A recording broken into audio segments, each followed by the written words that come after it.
Assim, vamos deixar esse ponto. O seu médico tá assistindo, não? O seu médico tá assistindo, não? Vamos deixar esse ponto. De repente tá, cara. Gente boa, gente boa. Abraço, doutor Júnior. Tudo de bom. Júnior também. Perfeito. Prazerão. Eu que agradeço. Obrigado Marcelo, pela presença aí, porque é importante para nós aqui a presença uma honra muito grande. cara que tem levado o nome de Jericoaldo cada vez no altar acima, viu? Cada vez a gente tem saído aí, tem visto que em Jericoaldo ela vai pro caminho certo. Em todas as cidades, prefeito. Em todas as cidades. Eu gostaria, começando, fazendo uma pergunta pro senhor, que de coração mesmo, né? Porque assim, a gente decide ser um monte de coisa na vida desde sempre, né? Eu lembro quando eu era criança, na minha infância, eu sonhava com inúmeras profissões. Mas confesso que jamais, nem infância, adolescência ou fase adulta, passou pela minha cabeça ser político. Né? Porque o negócio é assim. Primeiro a gente já entra perdendo, né? Não é fácil lidar com a política de forma geral, né?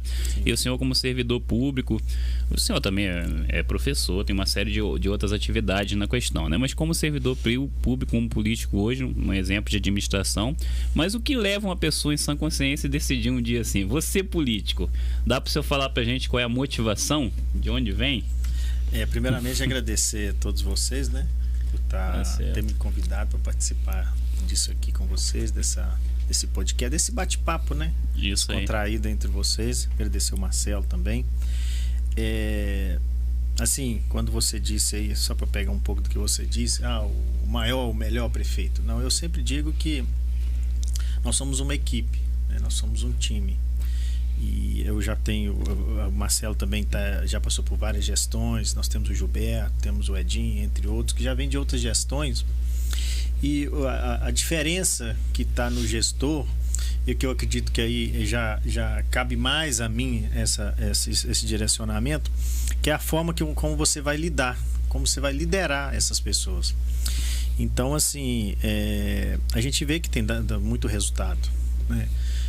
A gestão ela tomou um outro rumo de forma diferente, porque a gente deposita confiança nos nossos cargos de confiança e o que a gente cobra é resultado. Marcelo tá aí, ele tá com a gente há mais tempo também aí, tá há mais tempo na prefeitura e tá comigo 7 anos. E ele sabe da diferença que tem, né? Não menosprezando os que passaram, não é isso, né? Atacando pedra, não. Mas cada um tem seu jeito de administrar. Então, eu sempre falo que não é o Juninho Dutra, não é ele é o melhor, não. É nossa equipe é a melhor. É o nosso time. Então, o técnico tem que saber lidar com esse time. E aí é um grande desafio. Lidar com pessoas não é fácil. Então, a gente tem que pedir muito a Deus para que nos dê sabedoria, nos dê discernimento para tomar as decisões que precisam ser tomadas ao longo do tempo, porque a política é muito dinâmica, a administração pública é muito dinâmica, são situações diferentes o tempo todo, não é só só uma vez no dia, é o tempo todo. Sim. Tem situações adversas. Então a gente tem que ter muito equilíbrio para poder lidar com essas questões, esses desafios diariamente.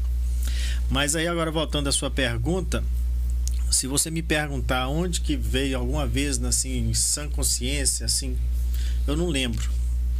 Eu quero ser prefeito de Jericoaldo, eu quero ser prefeito algum dia. Mas a minha professora, eu chamo de tia Lúcia Barbosa até hoje, né? É a primeira professora que eu tive. Grande Lúcia Barbosa. Ela sempre disse que quando eu tinha máquinas trabalhando passando patrol, né, nas ruas, eu não ia à escola na primeira série. Eu não me lembro disso. Ela que me diz isso. Encontrei com um amigo meu recentemente, a gente cresceu junto, o Clebinho, do seu Gregório. Até nem sabia que ele estava nos Estados Unidos. Estive lá recentemente nos Estados Unidos, fiquei lá uma semana. Encontrei com ele lá na região de Boston. E ele me parabenizando pela administração, etc, etc. Eu falei, Juninho, você lembra quando a gente era criança que você falou comigo que um dia você vai ser prefeito de Jericoaldo, que você ia arrumar essa cidade? Criança. Eu falei, cara, não lembro. Aí me contou onde que foi, o local, tudo certo. A gente estava sentado no banco lá do São Benedito, etc. Quando a gente era criança, você falou isso. Cara, eu não lembro disso na consciência. Realmente fui embora para os Estados Unidos aos 18 anos de idade. Nunca tive essa pretensão de participar da política. E o fato que aconteceu que meu pai era político, né? Meu pai era vereador, até quando ele faleceu, Meu pai faleceu em 98. Então, sempre na minha família, tanto do lado materno como paterno, sempre teve pessoas envolvendo em política. Por exemplo, Paulo Matias era irmão da minha mãe. Paulo já foi candidato a prefeito de Geraldo, já foi vereador de Geraldo, né? Então é o lado da minha mãe. E do lado do meu pai mesmo sempre teve esse envolvimento na política, né? Foi vereador por 2 mandatos, no segundo mandato ele faleceu. E nessa época eu morava nos Estados Unidos. Não estava mais aqui? Não estava aqui, não. Nessa época aconteceu. Aí meu pai faleceu, fiquei no Brasil para poder resolver as questões, né, de inventário. Sei. E aí as pessoas começaram a falar, não, você tem que entrar no lugar do seu pai, você tem que entrar no lugar do seu pai. Mas nada despertando, não. E não era nem momento para isso. Meu pai tinha falecido de uma forma trágica, né? Sim. Meu pai foi assassinado em 98. E começou esses rumores. Aí em 2000 eu cheguei até a ser candidato a vice-prefeito pelo PL, que é o partido que eu estou prefeito hoje. Com o Ricardo, a vice-prefeito, não deu certo a candidatura. Aí na época eu fui apoiar o Paulinho Miranda e ele foi apoiar o Divini na época.